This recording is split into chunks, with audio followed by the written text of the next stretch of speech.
First guy wanted 120 euro.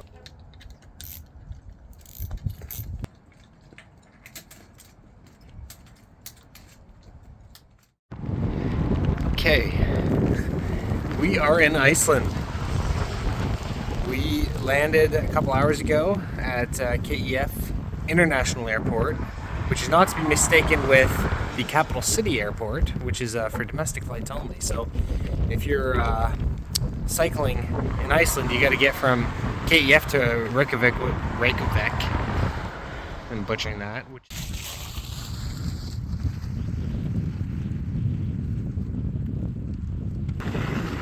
So somehow I've only gone like 17 kilometers today. Feels like I've gone a lot further. But I'm finally not on that road anymore, which you're not even supposed to be on. And I'm on this like OG road of just pure volcanic ash, and it's very slippery.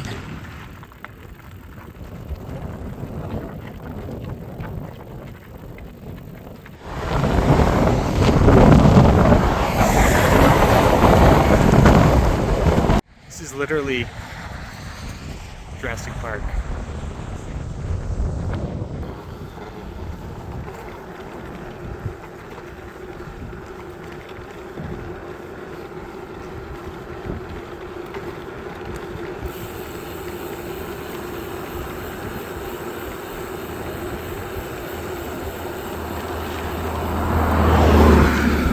This is why I wish I bought a kickstand. But either way, check out this.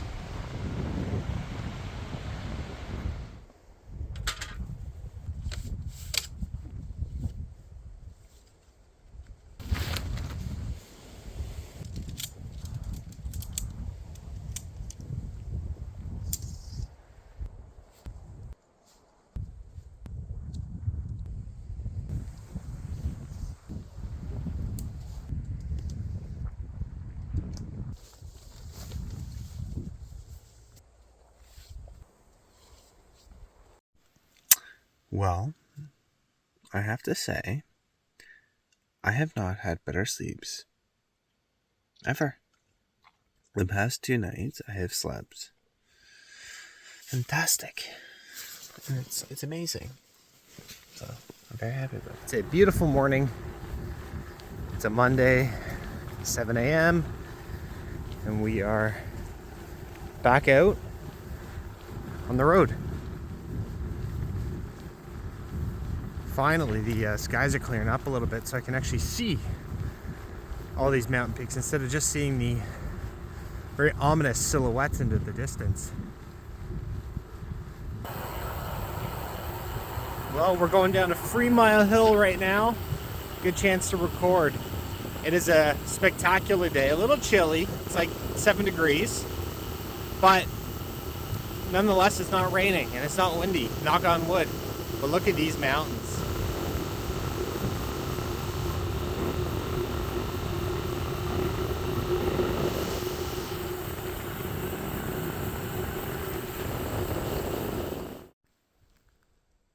I've seen some beautiful places in my life, but nothing quite like this.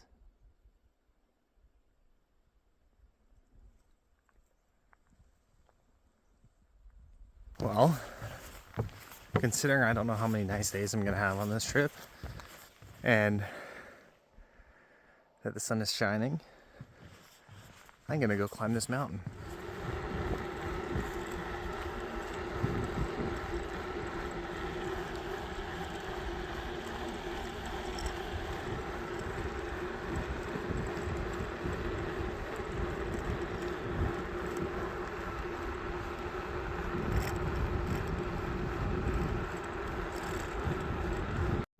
So one thing I've noticed, and researching this trip, a lot of people talked about that you can like wild camp anywhere in Iceland as long as you're a cyclist or like a backpacker. So that is, from everything I've spoken to with locals here, not true. You can camp on like crown property, but the vast majority of like the property that you're cycling around the ring road on, this. So you'll see it's fenced off. That's fenced off because that's somebody's property. And that's like that on kind of pretty much every side. Like there's vegetation there, and I'm in the middle of nowhere. But a lot of the road connects to people's houses that are right off of the property or right off of the road. So you really have to go to campsites, and there's numerous places I've seen where it says no camping, designated areas only. So just so you know, this is the sheer beauty of Iceland.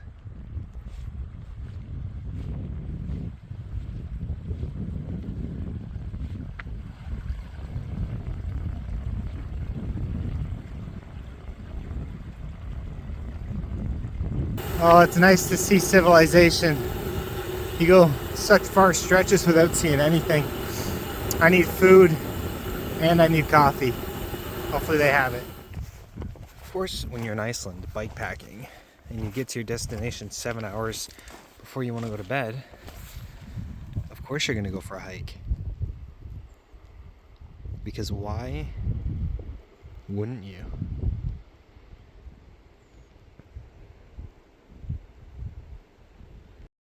This little guy, this big spotter is not making me feel safe. Either I'm losing my mind or that looks like it's downhill. But I've been pedaling for miles. I don't know. This is what we call hike a bike up a mountain, because you cannot ride it. Well, it's day 4, I think. Very tired, but it is a beautiful view. It's incredible just how crystal clear this water is and how it just finds a way. Just working its way over this path.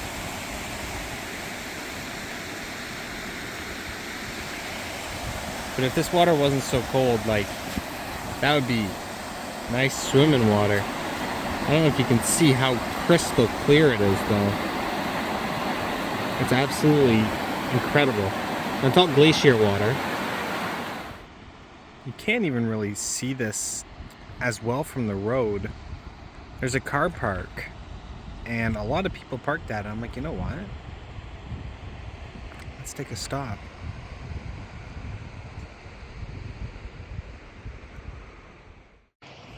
Well, this sure is interesting. Very jagged rock formation.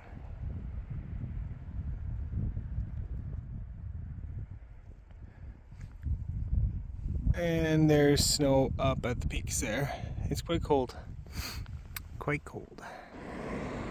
Well, I think this is the northernmost city in Iceland, because pretty much anything around the road from here is south.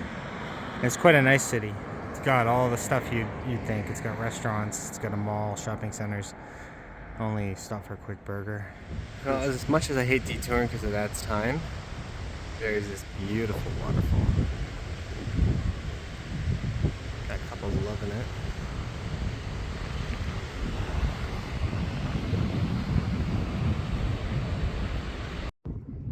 I cannot believe how difficult this ride is, and I know I've said this a bunch of times, but it's been hard, man. Much harder than I expected, much colder than I expected, much windier. But it's a beautiful, beautiful country. I just don't think I'll be biking it again. I'm out of the mountains and in a, I don't even know.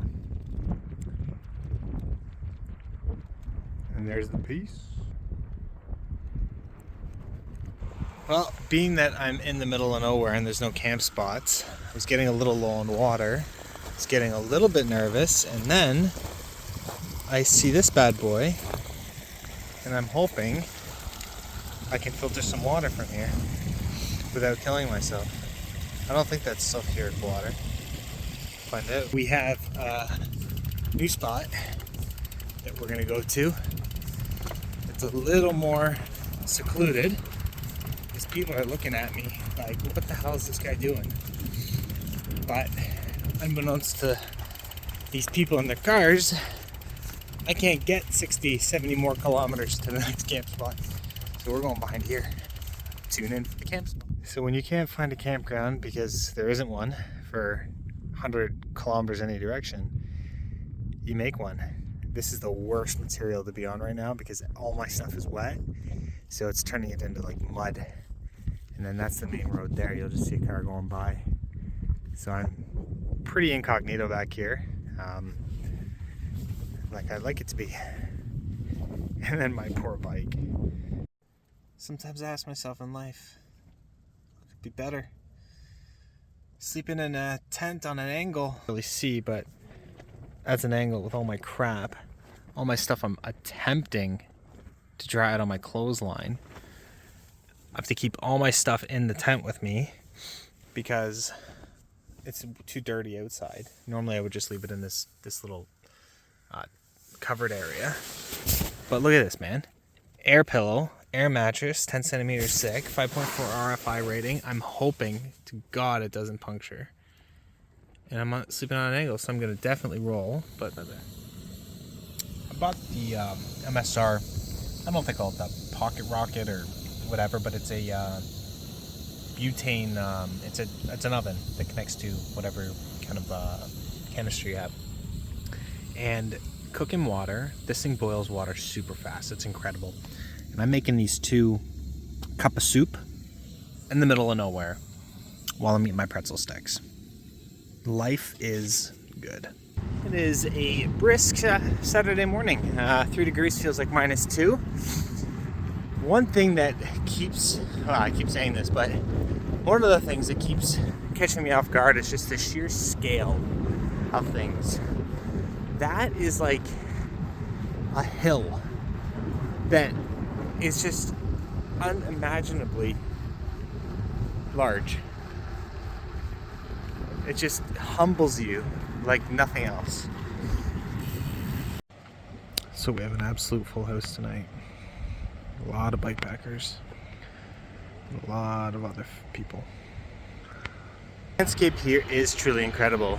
Every corner I go around is like a different continent. So it's like I'm almost in like the Africa. It's just incredible. Video just doesn't do justice how incredibly large and beautiful this is. And I get to ride my bike down it. There's points in time where I wish I wasn't riding because I am hurting.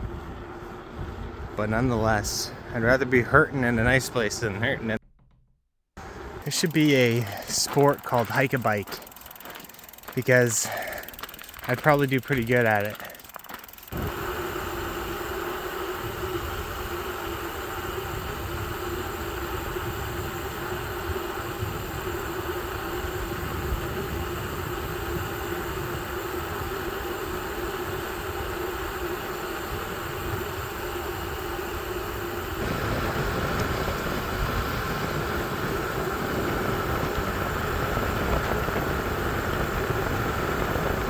So incredible to see how clear these layers are. Obviously, I would think water at some point in time is what caused that, because it'd be perfectly linear on both sides. And just to think that what I'm on right now will be one of those lines in the future. So it did actually get quite a bit darker in here once the exterior light disappeared. But it's okay. Like there's very light traffic, fortunately, and I can pull off to the shoulder when cars come. I don't know if you can see it, but I got a little blinker behind me. I That should help. I can see that. It's my front light that I'm using as a rear. Well, the only time I like to see a 12% grade is if I'm going down it, not up it. Oh, just what I needed. A chocolate chip muffin. I'm taking a nice break on a beach in south coast of Iceland.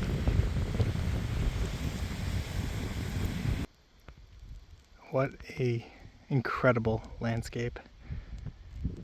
I feel like a broken record.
Oh, we've officially made it to the Iceland's largest glacier.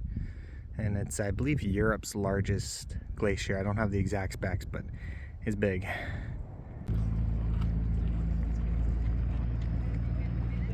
I bet you this changes every single day. Made it to the Diamond Beach portion.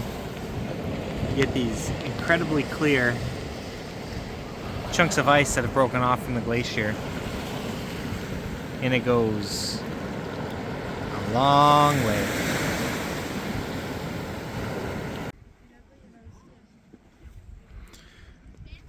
This is a really cool camp spot.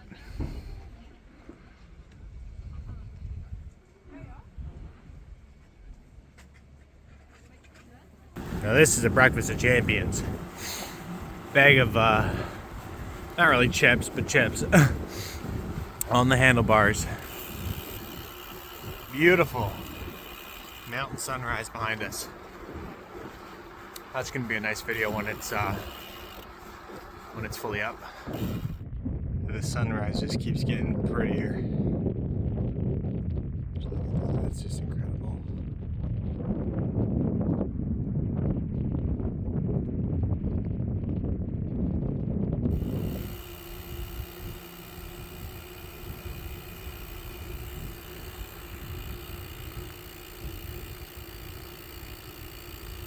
So it's been quite the desolate day.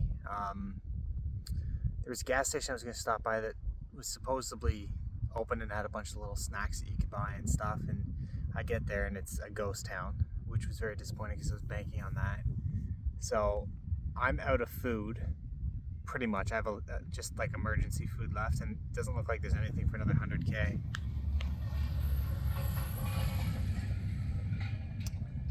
Anyways, so stopped on the side of the road, kind of off the path a bit, and I'm making myself a double shot.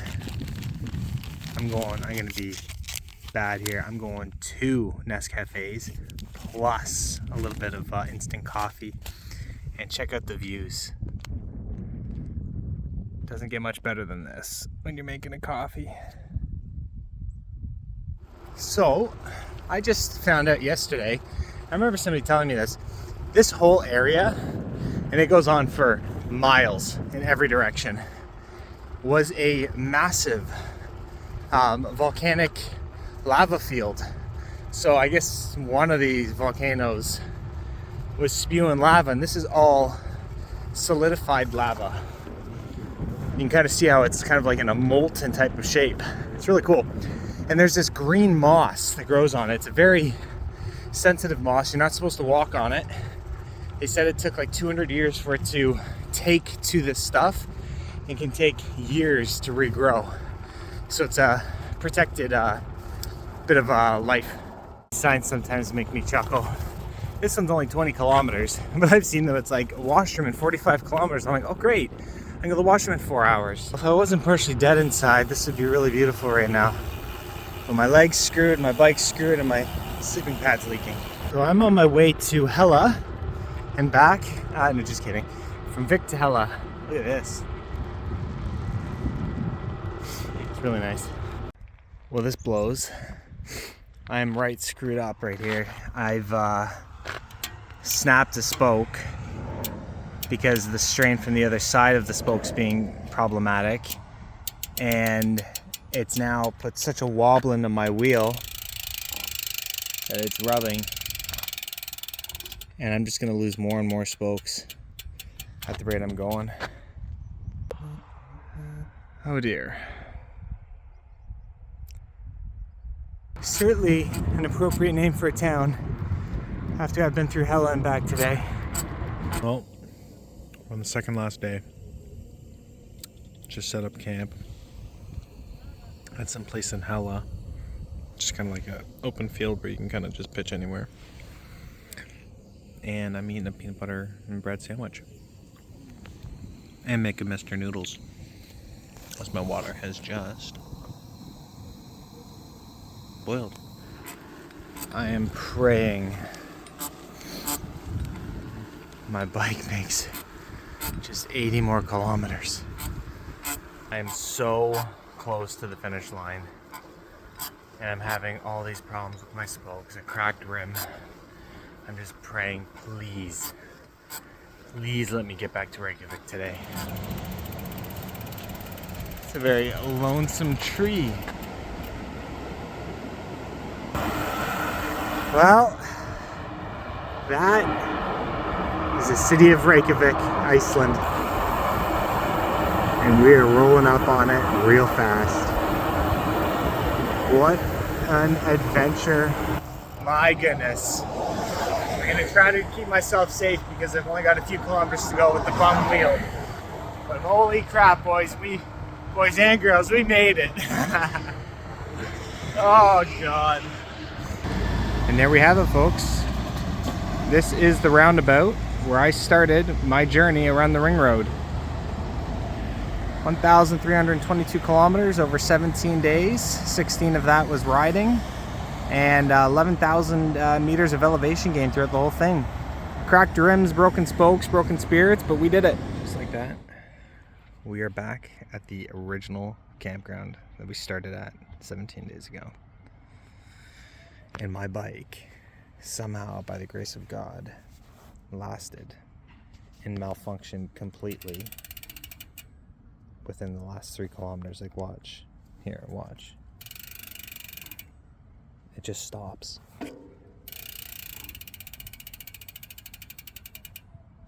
It just binds up completely.